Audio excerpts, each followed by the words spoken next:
മധുരക്കിഴങ്ങ് ചെടി 3 ചെടിച്ചട്ടികൾ നിറഞ്ഞു. അപ്പോൾ പിന്നെ പണ്ട് പയറിന് ചെയ്തിരുന്ന സൂത്രമാണ്, വയറിങ്ങിൻ്റെ പൈപ്പ് മിച്ചം വന്നത് അപ്പുറത്തെ വലിയ ചെടിച്ചട്ടിയിൽ കുത്തി വെച്ച് കൊടുത്തു. എന്നിട്ട് പ്ലാസ്റ്റിക് ചരട് കൊണ്ട് കെട്ടിക്കൊടുത്തു. തവണ പയറിന് ഇത് വേണ്ടി വന്നില്ല. ചെറിയ വയർ കൊണ്ട് ഞാൻ അപ്പുറത്തെ ആ പൈപ്പിൻ്റെ മുകളിലേക്ക് കെട്ടി വെച്ചിരിക്കുക. അതിൽ പയറുണ്ടായിട്ടുണ്ട്, കാണുന്നില്ലേ? 2-3 പയറുകൾ കാണാം. ആ വലിയ ഇല കാണുന്നത് മത്തൻ്റെ ഇലയാണ്.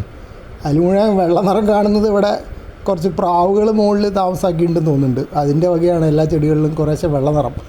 ആദ്യം കണ്ടപ്പോൾ ഞാൻ വിചാരിച്ചു പെയിൻ്റാണ്. പെയിൻ്റാണെങ്കിൽ പണി കിട്ടി, ഇലകൾ മൊത്തം പാടിപ്പോവും. ഇതിപ്പോൾ അതല്ല, പ്രാവിൻ്റെ പരിപാടിയാണ്. അപ്പോൾ ആ വള്ളി കെട്ടി വെച്ച് കഴിഞ്ഞിട്ട് നോക്കിയപ്പോൾ വേറൊരു വള്ളിയും കൂടി ഉണ്ട്. ആ പയറിൻ്റെയും മത്തൻ്റെയും ഇടയിൽ പിണഞ്ഞ് കിടക്കുന്നുണ്ടായിരുന്നു.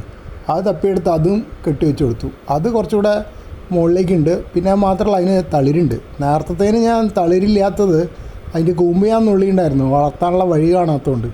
പിന്നെയാണ് ഈ ഒരു പൈപ്പ് ഒഴിവ് വന്നപ്പോൾ ഈ പൈപ്പിനെ ശരണം പ്രാപിച്ചത്. എല്ലാം പൈപ്പുകൾ. അപ്പുറത്ത് അവിടെ വെള്ളരി പടരുന്നതും ഒരു പൈപ്പിൻ്റെ സൈഡിലാണ്.